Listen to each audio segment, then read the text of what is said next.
Janet is currently on a reality show. She's going to be invited to premieres and such. Obviously, I don't know. Janet does bother me because I don't care for her, but her being in a Netflix premiere, first of all, I didn't know she was in a Netflix premiere, but that doesn't bother me. There's no one other than Janet or Jason who would send this. Maybe Sheena, maybe all together.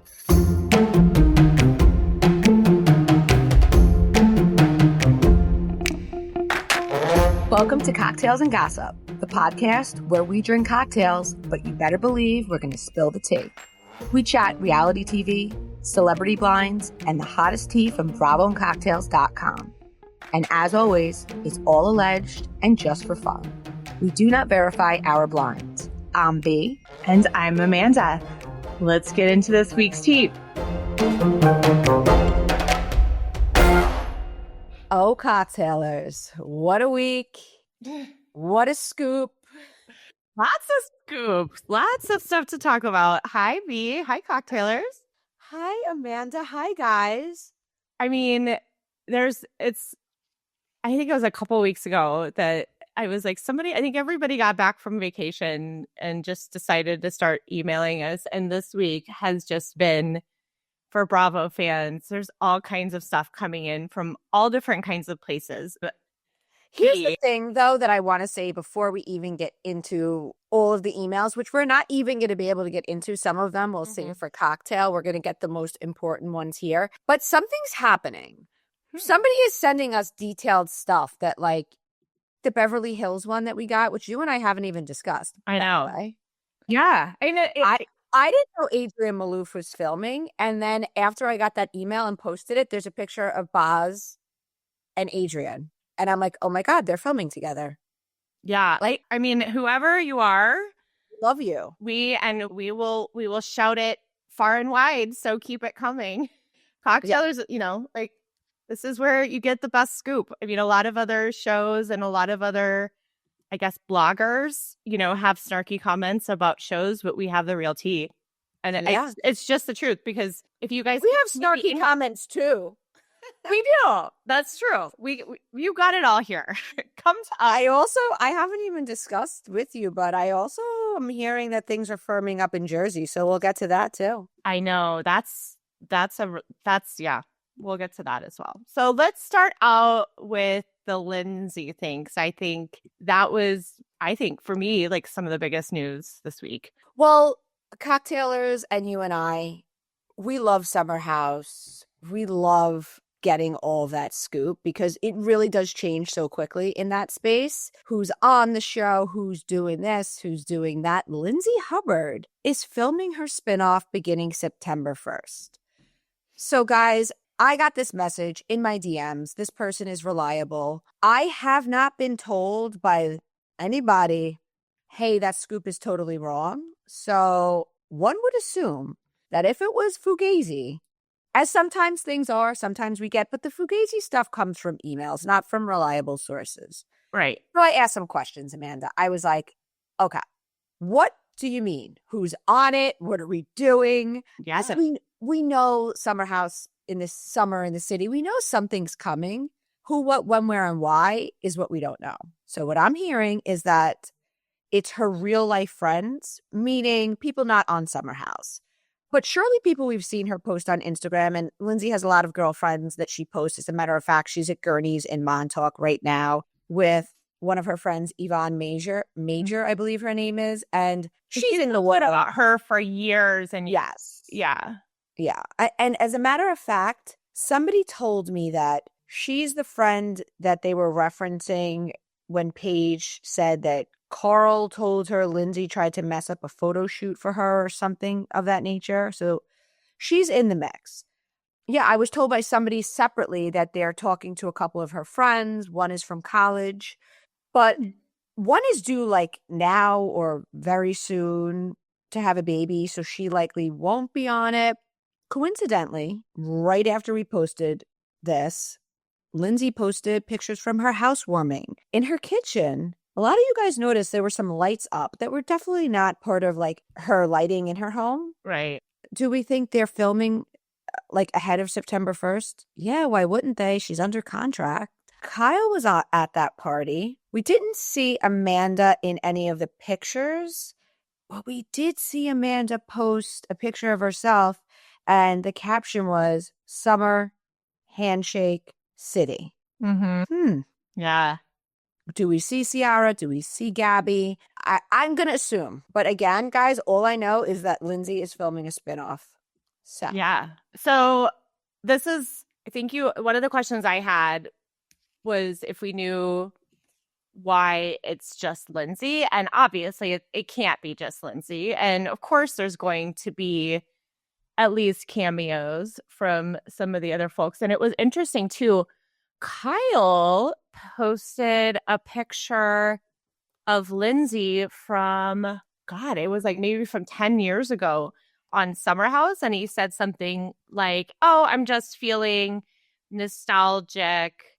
Like, I've never seen him post Lindsay, just a picture of Lindsay in his life. So I was like, something that is odd just on its own, but it makes a little bit more sense, especially if this is mostly about Lindsay. Listen, we said it not on the show. But we said, remember when somebody gave us the tea that Lindsay's new apartment is a couple of blocks walking distance from Kyle and Amanda? Yeah. In the financial district. So, ta-da. Oh my gosh, that apartment is so beautiful. Really is. For her. Yeah. So, I mean, I guess we're going to see what this is going to look like. I'm hoping we're going to get some more tea as we usually do as things get filming. But if they're filming in New York City, like past today, we're going to know that something's up because unless, like a couple years ago when Carl and Lindsay broke up, they picked back cameras up. But generally, they're pretty much done by end of August. Right. And definitely not filming in the city anymore. So something's afoot. So here's what I'm imagining. In my head, we watch Lindsay pack up, get out of there. They leave Summer House, and it leads right into the Lindsay spinoff. I think probably it's something like production stays up a little bit longer. Maybe we're not going to get a 10-episode season. Maybe we get a few episodes with her real life friends. Again, I think I would be willing to put money on the fact that we see Kyle and Amanda. I don't have that confirmed. It just makes sense. So we see this is like Lindsay's transition out of Summer House moving forward. They've done this before. Beverly Hills, Len and Tate, Vanderpump Rules. Iconic. I'm seeing this all in my head, but what I also see is Ciara remaining the anchor. So you guys will remember a while back, the Summer in the City email basically said this, right? It said that some of them are going to transition out after this summer and they're going to keep some back. West, Jesse, Ciara become the anchors of Summer House. Now, this is the plan. This is all based on what the email said, based on this. This is all, of course, hinged on how the new people are received, right? I don't think we see Ciara full-time on the spinoff. And I venture to say it could be a Sheena on the Valley situation with Kyle and Amanda where they may want to pull them back over to Summer House for next summer if they need them. If they feel they can do without them, then they'll go more to the spinoff. So I think this is all in flux based on audience reception. Yeah. I think that Lindsay's got a lot riding on this spinoff because I think that while the other people can go either way, I think that Lindsay's time in the summer is done and all her eggs are in this basket. Yeah. But I think she has such an interesting story to tell. And she, we know she makes great TV. But I mean, and she'll get other people on there that make great TV. Like if Kyle and Amanda are like, we're going to stick with Summer House. If Ciara, she's like, okay, well, we have this friend, and this friend, and they have young kids and blah, blah, blah, blah, blah, blah, blah. Yeah. But also, I mean, imagine seeing maybe Lindsay date again and just trying to manage all of her new life with her baby. So I love this idea. I think, none of this is all that surprising to me because we've been talking about this. Of course, it has to have been in the works for a long time, contracts and production teams and all of that. So that all makes sense to me. I think the thing that was the most surprising to me is that it was being called Lindsay's spinoff versus more of an ensemble in the city kind of show. So I think we'll just see. And again, that's how the person worded it in my DMs. And Right. that you know what I'm saying? So there may be a bigger picture, but it seems that Lindsay is central. And a lot of people have said, can Lindsay carry a show? And it's not going to be Lindsay carrying a show, but it's going to be her having to figure out who's interesting enough to carry it with her. Right. And I think that if these episodes go well and we all tune in, I think Amanda and Kyle are going to be like, yes, get us there. Like, I don't think they necessarily want to be in Summer House, but they want that machine that's going to give them the publicity, right? Yeah. And then I think it can look like Kyle and Amanda popping in for a weekend. You know what I'm saying? I do think that that production and Bravo is going to want to keep Ciara out in Summer House. I mean, if we're looking at the Valley as the playbook for how to do a successful spinoff from another show, then, you know, you surround it like one central person or a couple, which would have been Jax and Brittany on the Valley. And now we have Lindsay in the city. We have Sheena and Brock and Lala dropping in sometimes, which could be Amanda and Kyle, possibly Paige, possibly Ciara. We know Lindsay's good friends even with Wes and Jesse. So I'm going to say we're not seeing Paige. I think Paige is, I don't know if we'll see Paige on Bravo again. And was wishing on my part. She'll be a producer. Like we all want her. I just don't think she needs it anymore. Yeah, she's a boss ass baddie. But yeah, I mean, I think this all makes sense. The Valley was so successful. And then, and Lindsay is dynamic and has a lot of other interesting friends. I think everybody liked that we got to see a bunch of new people on the show, on the Valley. So it all makes sense to me. So I think that all fits a pattern. It's just funny because I feel for so long we've been talking about the parallel of how they could do with Summer House what they did with Vanderpump. Right. And so in real time, an entirely new cast is filming Vanderpump. Now, I think Summer House formula is a little different in that you have people like West and Jesse who haven't been there as long, so they don't need a complete overhaul, which I think it's preferable not to have a full overhaul. I agree. So it's happening, guys. And you heard in the words of Sheena Shea, it's all happening. Yes. Oh, speaking of Sheena. What am I doing quoting her? Okay, so we promised you guys that we would talk about this. Quite a funny email that we got on Tuesday evening, just as the Valley was finishing up, because, you know, we got to keep that spotlight hot. So I have to read this. It says, it's from Hit List, subject, bothered bloggers. All the hate for Janet, yet she was on the carpet for a Netflix premiere last night. Some new show about the Dallas Cowboys. But Jasmine, who was a former Dallas Cowboys cheerleader, was nowhere in sight. Love her or hate her, Janet is the moment. And the bothered bloggers will stay bothered behind paywalls. B, do you think they're talking about us? Are we the ones behind are we bothered? First of all, Jasmine was out of town. Second of all, there isn't any part of me that's surprised that Janet would be at a Netflix premiere. Janet is currently on a reality show. She's going to be invited to premieres and such. Obviously, I don't know. Janet does bother me because I don't care for her, but her being in a Netflix premiere, first of all, I didn't know she was in a Netflix premiere, but that doesn't bother me. There's no one other than Janet or Jason who would send this. Maybe Sheena, maybe all together. It cracked me up. I actually just needed to immediately get it out, so I put it on my channel. I don't know if you guys, it's free, and I like to just put funny things there. But someone said, and I want to say, so that's the email. Is there anything more to say about the email? Because I got a good laugh out of it. Somebody said to me, they were like, oh my God, like, does she not realize that nobody thinks anybody other than her or her husband or her best friend would write this to you? I mean, maybe Frank Drummond.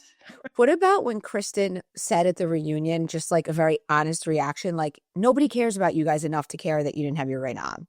Yeah, that was funny.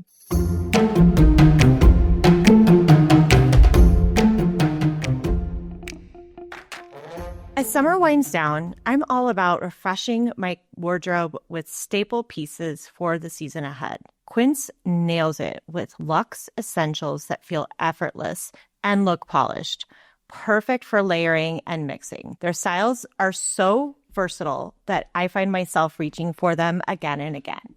This is the time of year where you want to start thinking about grabbing a light sweater if you're headed out for the night. And Quince's chic cashmere and cotton sweaters starting at just $40 are perfect for this. Washable silk tops you can wear under a blazer.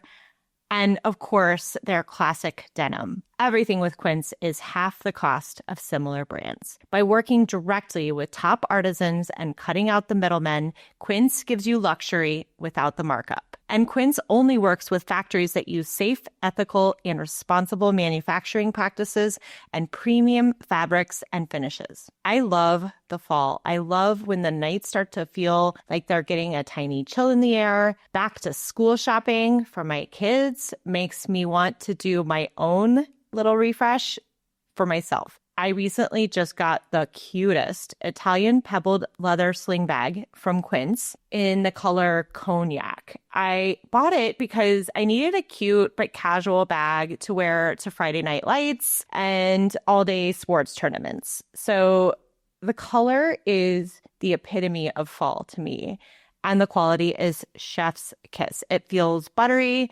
and luxurious, and the details are really, really gorgeous. And the price, guys, was $69.90. I feel like I could easily see it going for 10 times more than that. I am today going out for lunch with my daughter and some friends, and I literally planned my outfit around that bag. So elevate your fall wardrobe essentials with Quince. Go to quince.com/cocktails for free shipping on your order and 365-day returns. That's QUINCE.com/cocktails to get free shipping and 365-day returns.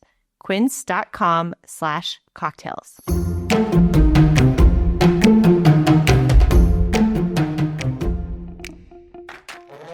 In that same vein, nobody cares about you enough to send this email. It isn't, I'm trying to think, okay, Paige has a huge, strong fan base who'll come out for her. Jeff Lewis, my God, you say something bad about Jeff Lewis, his chumps come out. Like there are Bravo celebrity personalities who have people who come out in force. Yes. In my DMs. There are people I even avoid posting about because of that. Right. Janet, out of all of the followers I have, when I post a snarky thing about Janet, I get 0 people telling me I'm being unkind, to stop. Sheena, who doesn't get a ton of that, gets a little bit. Janet gets 0.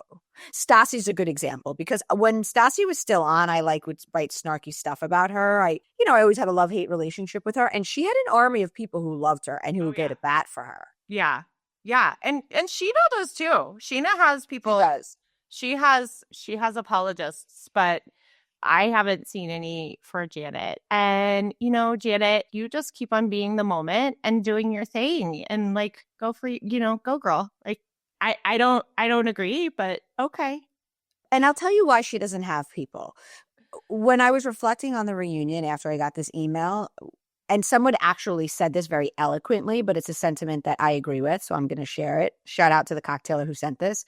They said, Kristen apologized to Janet right off the bat. At the head of the reunion, she was like, listen, I want to start by saying I shouldn't have called you a whore. I shouldn't have said XYZ. Yeah. We didn't hear Janet bring an ounce of empathy to the reunion. She did not apologize for anything to anyone at all.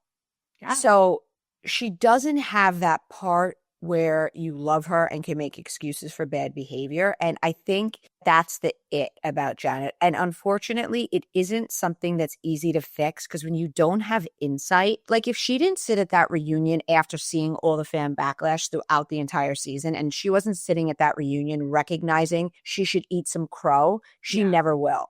Yeah, no, her strategy is dig in, defend, double down.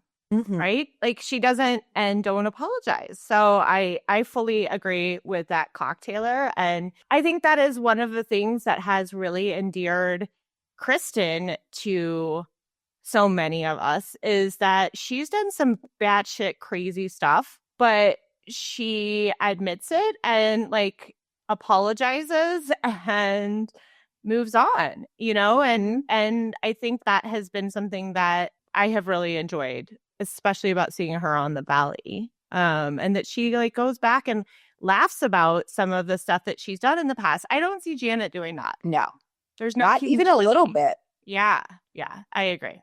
Okay, so we can talk a little more Valley or we can get into OC. Where do you want to go? I think we have to talk about the part of the Valley that we had in Cocktail Party, which those of you who aren't subscribers heard about for the first time at the reunion, and you didn't really hear it. No. And it was very much kind of, so I will say Andy's reactions during this whole part of the reunion. So if you guys will remember, they said there was Jesse's girlfriend who does not want to be on camera showed up to Michelle's Zen party after cameras were wrapped, and that she came, and now I'm forgetting if we. So there's a couple parts. We knew this. So to focus on what Andy said, Andy is 100% right. He was like, your girlfriend had no business being there. She is not part of the cast. She's been very vocal that she doesn't want to be part of the cast. Andy said, and I feel like if she is your girlfriend and she shows up to group events, put a camera up and get her on camera because she's walking into a live set. And Andy is 100% correct on and that is the world that Jesse lives in. And they should all know that. Yeah. But that is completely separate and apart from the incident, which was very glossed over. So do you want to share what we had in Cocktail? Yes. Okay. It says, Jesse's girlfriend is pissed. She is threatening to sue Michelle. Allegedly, Michelle and Janet were reaching out to all of these people in the OC trying to get dirt on her. Michelle was texting Jesse's girlfriend saying she's going to ruin her life and hurt the girlfriend's custody with her child as long as she dates Jesse. She sent a lawyer letter, but then at the Valley Season 2 finale party, Michelle and her boyfriend were allegedly drunk and pushed Jesse's girlfriend. Apparently, production opened up an investigation on it. So at the reunion, we saw Michelle simply say, I won't discuss what happened because there's lawyers involved. Here's the thing. Lacey clapped back on somebody's TikTok and she confirmed the intel we had, but she further clarified. She actually said that she did not get a lawyer involved, that Michelle did. And Aaron grabbed Lacey's arm. Ooh. Okay? Ooh. Yes. So what's really interesting about this is that after the reunion, Aaron broke up with Michelle. So a friend of a friend said to me that we in Cocktail Party pointed out that Aaron was very worried about his edit. And they said it wasn't just his edit. He was worried about this incident where he allegedly grabbed Jesse's girlfriend when cameras were down. Jesse's girlfriend, in the response to the TikTok, wrote, I would love to see the security footage. So they're holding that over the head. Now, Jesse didn't bring up any of this. And this person tells me the reason Jesse made no mention of this incident is because it was decided as a result of Aaron's actions that he will no longer be able to film the show. So this works out great for Jesse. His girlfriend doesn't want to film, and now Michelle's boyfriend can't film. So he's not going to bring it up. Bravo made their decision, right? Yeah. But also from a production standpoint, they're pissed because now they're losing the drama of the boyfriend and girlfriend, which isn't a problem because Michelle's boyfriend broke up with her. So this person said, yeah, he broke up with her not just because of his edit and because this would be brought up, because whether it was Bravo who said he can't film or he who decided, I'm not signing a contract, I'm not filming, and if I don't, they can't bring this up. And basically he broke up with Michelle because he's like, well, I'm not going to be famous. I fucked up. I did something I shouldn't have done. And I don't think it was like some terrible illegal thing where Lacey can have him arrested, but it was enough that it shouldn't be brought up on camera, right? Yeah. And so what was more important to him, being on the show or Michelle? Well, he broke up with Michelle. Yeah. Yeah. I mean, that's pretty clear as day to me, what his motivations were the whole time. I hope I explained that clearly for non-cocktailers, but I think I did. I think you did. Yeah. And, good for Lacey for setting the record straight, because she clearly seems to be somebody who at least maybe she doesn't want a completely private life, but she wants, But she's going to put stuff out there. She's going to do it on her own channel, which makes sense. Yeah, but I'm going to say something. As somebody who has zero desire to be on reality television, either Jesse leaves the show and they stay in their relationship, or they don't be like. It's going to be hard for Michelle and Jesse to have a role on this show. I don't think it's fair to us. Like, as an audience, production has to dance around Jesse's girlfriend. Yeah. Like, they all hang out in real life. This isn't like Traders where you go and there's a game and and it's focused on that competition. And like your life at home isn't a part of it. As an example, Rob from Big Brother, who was on Traders, he doesn't have to mention his wife and kids because he's there to do a competition show. Mm-hmm. You're on the Valley. The show is about your life. So if you're not going to show the woman you're dating, then you can't be on the show or you can't be dating her. You have to date people who'll film. And that should just be like a rule. I can imagine that's probably been a conversation. Because I mean, we see it with Lindsay, but Lindsay, it's also different because her boyfriend isn't drama. Like, there's drama with Lacey and Jesse, but like, regardless of if there's drama or not, if I'm production and I'm a network, I'm changing the game, and it is, you're on this show, you're under contract. I'm letting you know now, there is something written in the contract that if you start dating somebody who won't be on camera, I can get you off the show. There is something in your contract that says B is dating John, and John, God forbid, John Jansen, and John won't be on. As a network and production company, we can choose to have B continue, or we can tell her she's got to go because she won't show John. Like, I would put that in people's contracts, really. Yeah.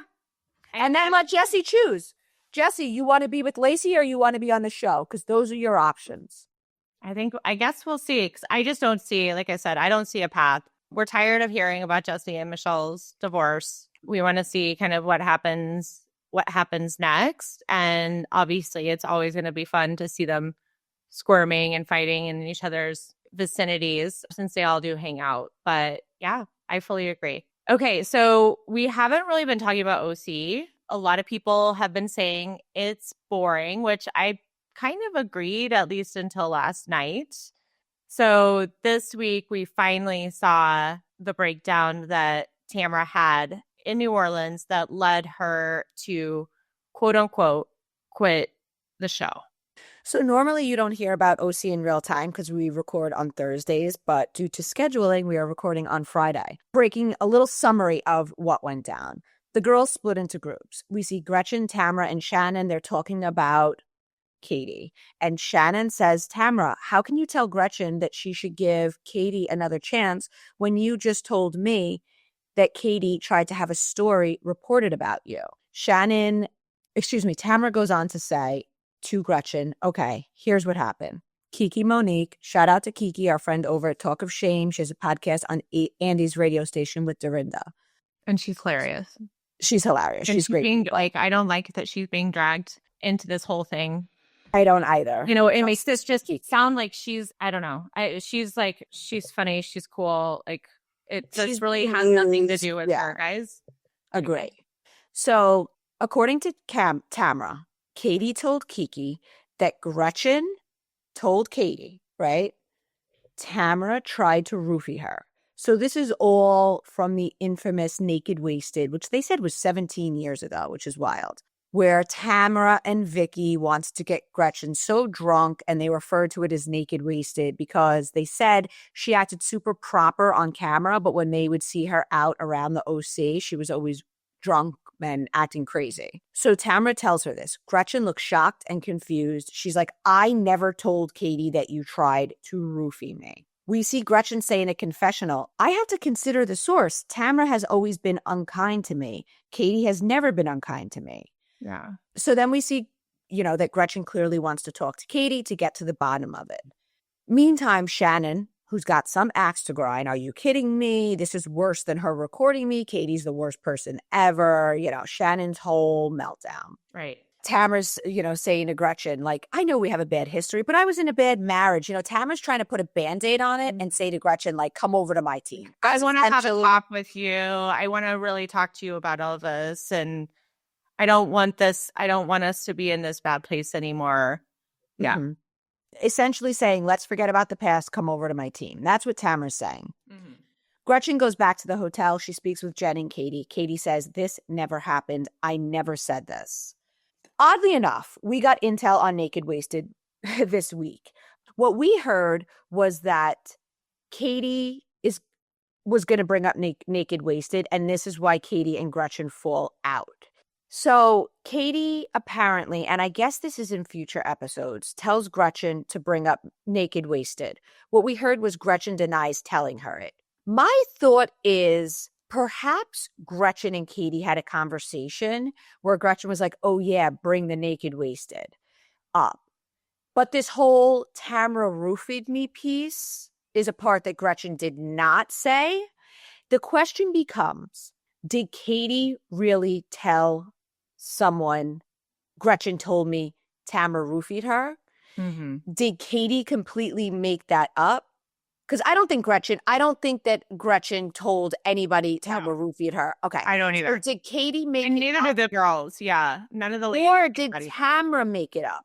Did Kiki Monique, or I'm not even saying Kiki, did somebody, because I don't think Kiki is really even involved. I think she's being used. She's being dragged through this. Yeah. But did somebody go back to Tamara and say, oh, Gretchen told Katie to bring up Naked Wasted? And did Tamara add the roofie part to make it more wild, to make it like, I never said that? So I do not think Gretchen told Katie this. Do you think she told her to bring up Naked Wasted in any capacity? I think that they probably talked about it. Yes, absolutely. I think she told her to, or was like, yeah, you should bring it up, whatever.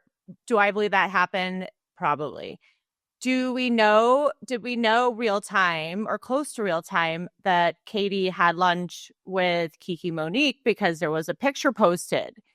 Did either Tamara make this up because she saw that Katie and saw that as a threat that Katie was having lunch with Kiki Monique? Mm-hmm. Did Katie make the story up and tell Kiki Monique that? Or was there something else? Did somebody else make up the story and it got back to them? That's what happened. I think I really don't think Gretchen made this up. So I'm removing that as a possibility.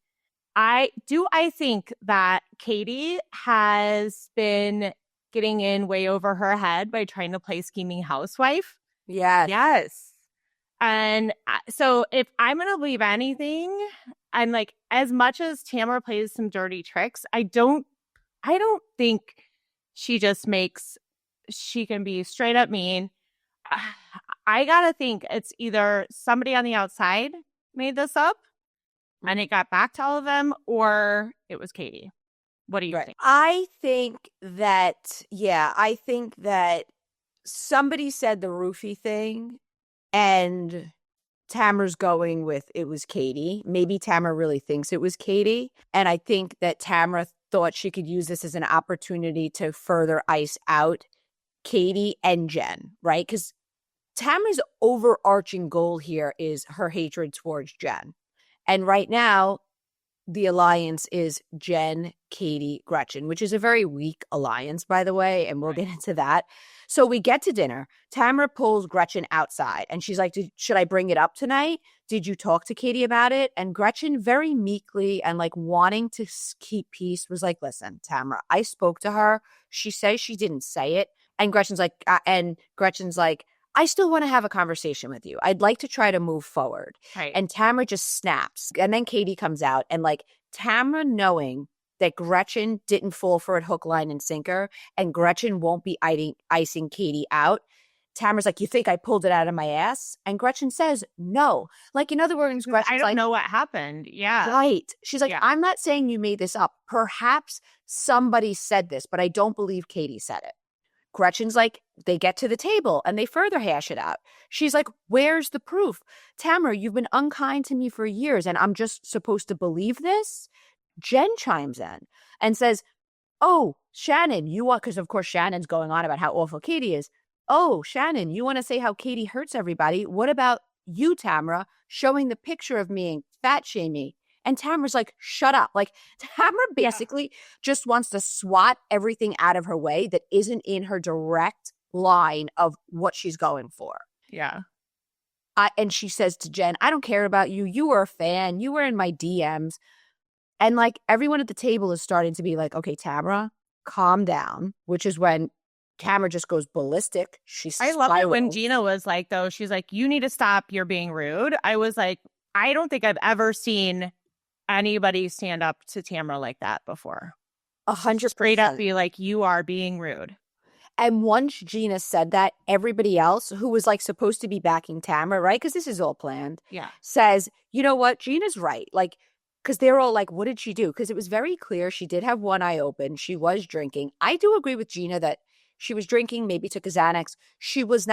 Tamara was not at her best vindictive, getting her point across self because she was overserved. Yeah. So as a result of her not being able to properly maneuver this and everyone being like, Tamara, it's enough, like stop. And because she wasn't successful, she stood up, she storms off. We see Heather. Can we discuss the fact that like Heather is like looking at her in the eyes like, calm down, we'll get her another day. Like, are we going to discuss the fact that she's just blindly following Tamara and going with everything? Well, and then she even says it. She's like, yeah, when I go out there to go talk to her, which, by the way, I thought was very interesting. Seconds before that Tamara is just standing out there in the hall by herself, like just waiting.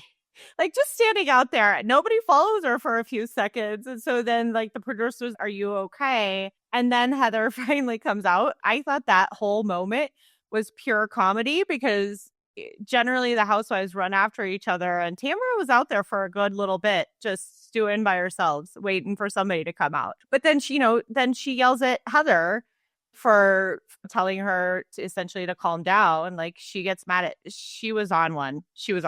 And then she texts Gina, fuck off. She posted to Instagram, I quit. And then I'll tell you exactly what happened. She went home. She slept it off. She regrouped. She met privately with the other women. And I'm going to tell you that she comes back to the show and she's going to do something else to take out Katie. Yeah.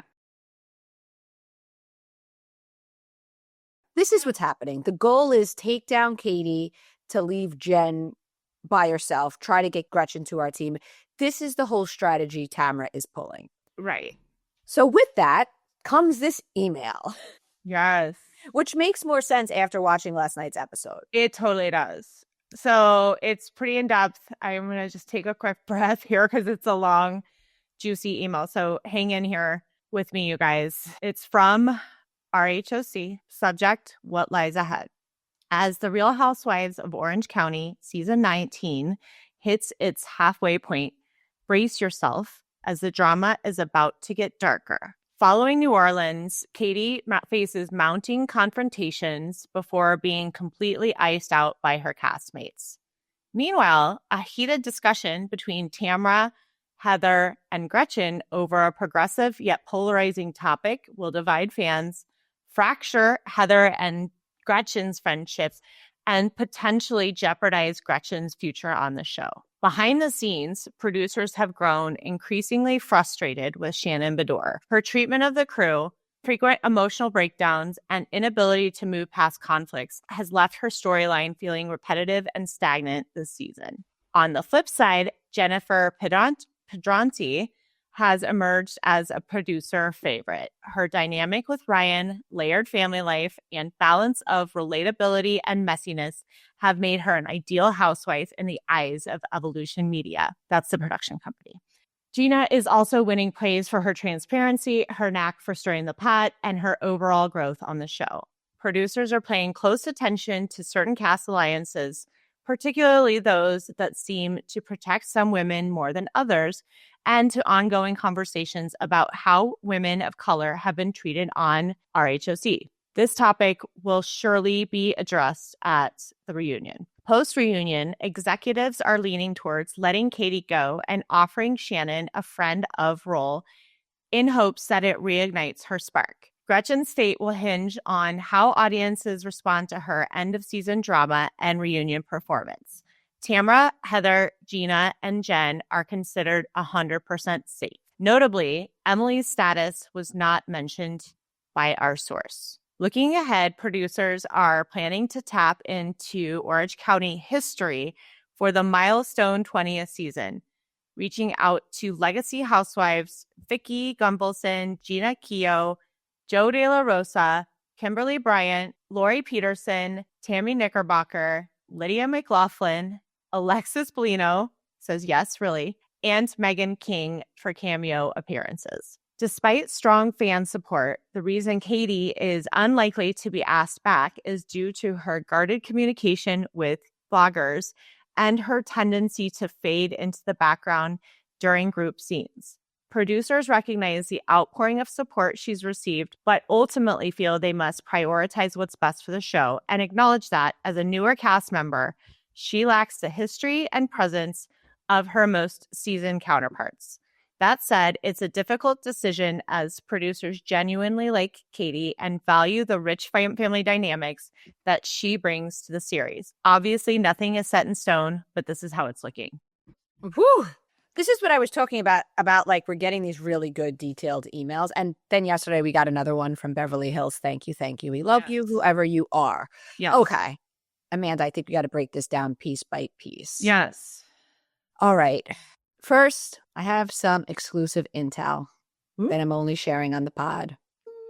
So we do hear that Katie gets ultimately iced out, and I could see the writing on the wall from last night's episode. I can tell you that I'm hearing in real time, meaning right now, okay? Tamra is actually the only one speaking to Katie because she doesn't want her off the show. She feels that she's got really good potential as a housewife and she can make the show interesting. I think Tammy girl probably thinks she just needs a little of her coaching. Okay. I know it's crazy, but I could see it because something you and I always point out about Tamra is she does what's best for the show, what she thinks will get the most storyline. And Katie and Jen have fallen out. And that was ultimately Tamra's goal. Tamra doesn't have an axe to grind with Katie. If Katie is done with Jen, and for all we know, could have been encouraged to be done with Jen to secure her spot on the show, I'm just saying, then Tamra will push for Katie to come back. What do you just think about that piece of it? I mean, as hard as it is to believe, watching what we've just watched, I do believe that Tamra would do something like that. I also think that I do believe Tamra was really going through a really awful time. I can't imagine what it would be like to have your best friend going through such a horrific situation. Not that I'm saying that it's acceptable to be going out and acting the way that she is, but I think as cooler heads prevail, Tamra could see that it could be good for the show and would do that. What I don't understand, and Jen doesn't understand, is why are Tamra and Jen, like, why does Tamra just have it out for Jen? I don't get it. I think for whatever reason, she doesn't like her. I think it started with her not liking her. And I think the fact that Ryan threatened legal action and that Tamra had to eat crow and apologize to him publicly and that he and Jen muzzled her, Tamra is like, okay. And she will now not stop. Yeah. Until one of two things happens. One, she has a bigger axe to grind with somebody else. Like, for an example, she doesn't want Gretchen there, but her desire to get Jen and Ryan off is now overriding that. Yeah. So she's like, I can make amends with Gretchen just for the time being, right? She'll screw Gretchen if she needs to. That is what it is. That's the it with Jen and Tamra. It's that Ryan legally muzzled her and made her apologize. And Tamra sees it like, who the hell are they to do that to me? Yeah. I also think I want to kind of go back on something I said about Katie. And further clarify when I said I think she's gotten herself in over her head at playing scheming housewife. I think the fact that Katie not only had lunch with Kiki Monique, but also took a picture that was publicly shared is the perfect example of that. Because do I believe that all of these housewives have burner accounts that they feed bloggers information and a true rookie move? And so that's where I'm like, that's perfect. Like, I can't figure out if Katie is just not, she seems like an intelligent person, but like, what a dumb move on her part. So I agree. I just, yeah. So I don't know. And I think, I think with the, I just don't know where Katie goes from here. Katie's only hope is Tamara saving her. If Tamara can somehow convince production, no, we can redirect her, get her off this track, and she'll be good. And okay. Tamara gets another housewife in her column. That's right. Right. Because now her and Jen are at odds, Katie and Jen. Okay, so moving through the email, it says there's a heated discussion between Tamara, Heather, Gretchen over a polarizing topic. My understanding, and I don't know what will be edited out, what will be shown, it was something political. It causes a fracture between Heather and Gretchen's friendship. And the email says, depending on how fans react, it may be the end of Gretchen. Aside from Gretchen's 12-year-old axe to grind, her storyline to me is very recycled. You look at the cast, I have to agree that Jen, like what I'm saying is I can see this putting Gretchen in a place where they may be like, we don't need her. Jen being a producer favorite, 100% agree with it, which is another reason that Tamara doesn't love her because she doesn't want her on the show. I think Ryan brings great drama. Jen is likable, relatable, but like messy. Yeah. And then like Ryan is, we know all the stuff we've heard about him, but he seems like a pretty nice guy and he's nice to her kids and they seem to be happy.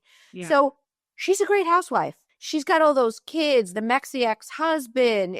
She's great. Yeah. She's engaged. She's got a lot to look forward to. What is Gretchen bringing? Naked Wasted from 17 years ago now? I thought it was 12 at 17. Which I think is, honestly, I think Gretchen knows that, which is why she was like, Katie, you should bring it up instead of me. Right. Yeah. I believe the piece of the email that says Gretchen is on a faulty ground because Heather wields a lot of power. And if Heather says, I don't want her, who knows what this fracture is? We will see, hopefully, all of it. They may be careful depending on how political it gets. If they really want Gretchen off and it's something that's really going to put her in a bad light, they're going to put that out there and then it'll be bye-bye. So, yeah, I see all that. Yeah, I agree. I kind of want to wait until we see whatever this fight is about to have an opinion. And I exactly was going to say the same thing. Like if the network is considering letting Gretchen go, then they'll show it. The OGs part of the email, I think they should do something for the 20-year. I absolutely think they should. I'm hoping that email didn't mean like we're bringing them all back as regulars on the show. Because like I don't love that idea. But maybe do they do like a trip with like all of the past OC housewives and make that a special? And would I watch that? Heck yeah. But if they bring them all on and if they focus on all of them for the whole next season, I have this bad feeling it would mean the end of the show. Remember those look back scenes at the end of Vanderpump Rules? Yes. And how at the time they denied it was the end, but it was the end, at least of the show as we knew it. I can tell you that after I posted this email, a source said that next season being the 20th season, they are reaching out to legacy housewives. To your point, do they wrap it up after the 20th season? I don't know. I guess we won't know if the ratings are still high. Maybe it would just be the women popping in at lunch, maybe one big party and the ratings are good and they keep going. There was a time where Vicky was out, but she's back in the fold. She is presenting at BravoCon, the Lifetime Achievement to Candy Burris. So I believe that they're looping some of these people back in. It could, the word retroactive, I 100% agree with you. I think they're leaving the door open to be like, you know what? We could leave it here. But if the 20th season's ratings are really great, then they'll keep the train going. So I see that. Yeah. Yeah. I wanted to say about the Gina piece of it. I have to tell you, especially what we saw last night with her putting her foot down and standing up to Tamra. Yeah, she's evolved. I have never been a Gina fan. I'm enjoying her this season. I'm loving watching her blossoming career. I can see her. I can absolutely see that she's safe. And again, I believe that not Gina, excuse me. I believe that Emily is in danger. I have to tell you, I am getting the ick with her utilizing her son's possible autism diagnosis as a storyline. But I don't. where is the line for you as between raising awareness? Because Jacqueline did it, 15 years ago, 10 years ago on New Jersey. And that, I don't think anybody was really feeling like that. So where is the line between kind of trying to raise awareness? We saw Kelly on Atlanta talk about her daughter's condition that they have, this, I forget what they call it, but where their bones break really easily. Like, where is the line? That is a very good question. And as I'm listening to your question, I'm going to tell you where the line is. Thinking about it, because it didn't feel icky with Jacqueline, and the reason is because what we watched was in real time. Now, Emily has been on the show for several seasons since her boys were toddlers. As mothers, we know very well that we pay very close attention, as Emily does, as mothers do, and we know all of our child's developmental stages. It is an impossibility that her son, who is, I want to say 9, 10, 8? Around there, yeah. He's not 2. So we watched Jacqueline in real time say, something's going on here. We watched Jax and Brittany in real time explore what was going on. I am not saying that Emily's son does not have developmental delays, issues, whatever it is. I'm not a doctor. It's not my place. What I'm saying is, for her to whip this out as a storyline 7 years into her housewife's career doesn't feel authentic. It feels like she's using it for a season. Yeah. Yeah. This is something that would have been a conversation throughout the boys' development in real life. I can completely appreciate if Emily made the decision when he was small and this was an issue to not bring it up. Her all of a sudden pulling this out, it's an impossibility. Like she goes, I can't believe I didn't realize this. You are dealing with a woman with a doctorate of law, a extremely intelligent woman, a husband who is a very involved father. Yeah. You mean to tell me these two highly educated, wealthy people whose children attend the best schools in Southern California are just now realizing their 9-year-old has developmental delays? It is not authentic because she ran out of shit and she said, I can use this. And something about that gives me the... Yeah. I think that's actually a really great point. And so had she presented it as this has been something we've been dealing with privately and where we now feel kind of ready to talk about it, I think we would have all felt different. I think that's a great point. It's not what you say or what you do. It's how you say it and how you do it. And in her case, it just gives me the ick. And to be honest, didn't notice this. Yeah. Outside of that, what is she bringing? She's like trying to be a Tamra light, but it doesn't go anywhere. She tries to be funny with like shoving sandwiches and eggs in places and pulling them out, but I don't find much humor in it. She could go. Not saying she's a terrible, awful person, but I don't need her. She's got a huge salary. Let's free that monies up.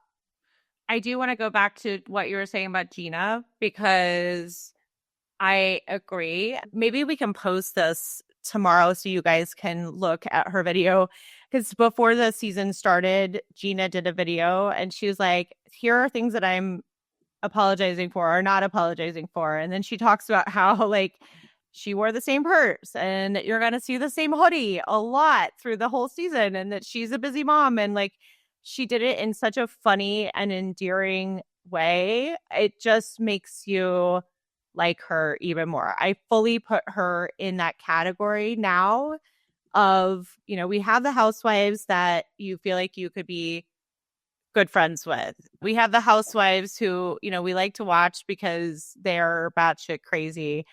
We have, and Gina, I definitely put in that column of she's one of those housewives who I could see myself being actually friends with in real life. So I am really enjoying her on this season as well. 100%. I get the feeling we're going to have a lot of OC to talk about. So since time is running out, I do want to jump ahead to Jersey. Yes.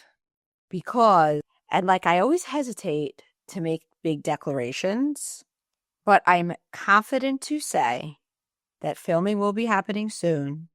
And my gut / intel / what have you, although I don't believe contracts are officially signed, I think it's going to be newbies with Melissa, with Dolores, with Marge.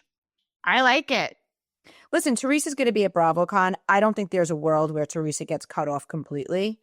They've been saying loosely there's a spinoff. We know she's been floating around some restaurant show with Gia. I mean, I don't know what Gia's availability looks like.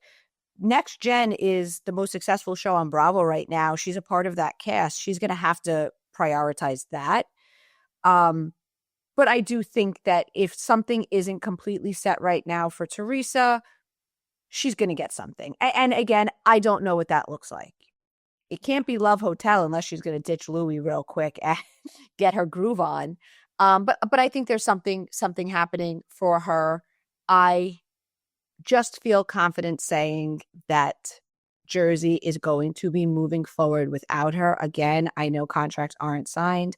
It's what I'm hearing, and I think they start filming soon.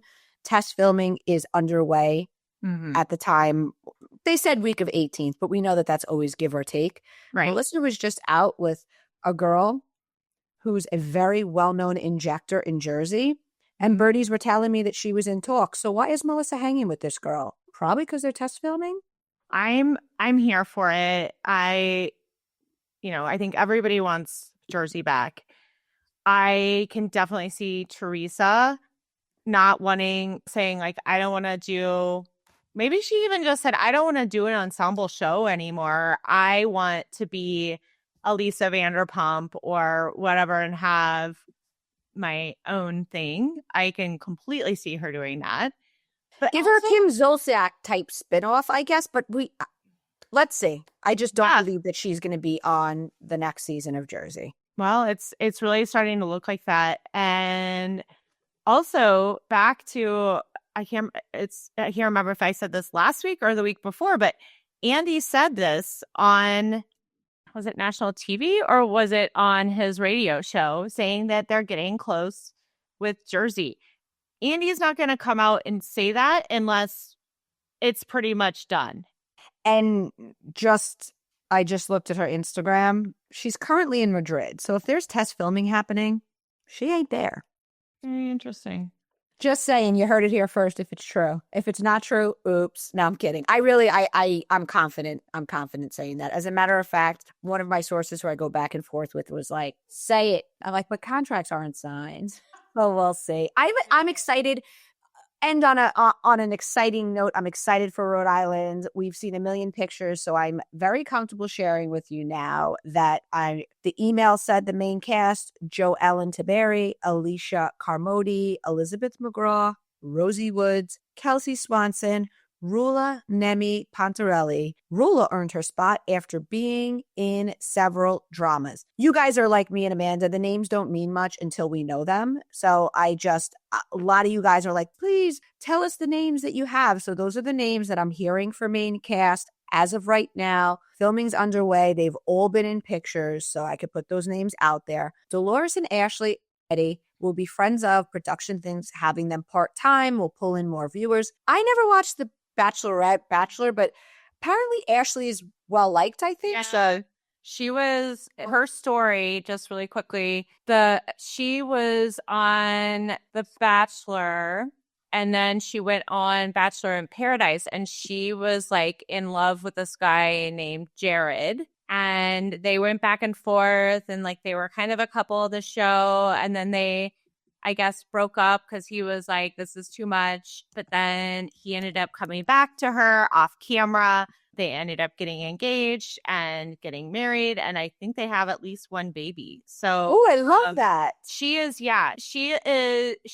definitely came off as a little bit of pick me girl on Bachelor in Paradise and a little bit on Bachelor. But then, like, you also just saw how she was just so struck and taken with Jared. So I think they have actually a really cute love story. And she has a very successful podcast of her own. And so, I think she'll be an interesting person to see and almost catch back up with where she is with life now. Love it. I love it. We love you guys. Yeah, we didn't give you much OC, and then we gave you a lot of OC, but there's a lot happening. There is. It finally got my attention. I will say that. It has been a little bit on the boring side, but a little bit dull. But last night was woo. So exciting. Thanks, guys. Love you guys. Till next time.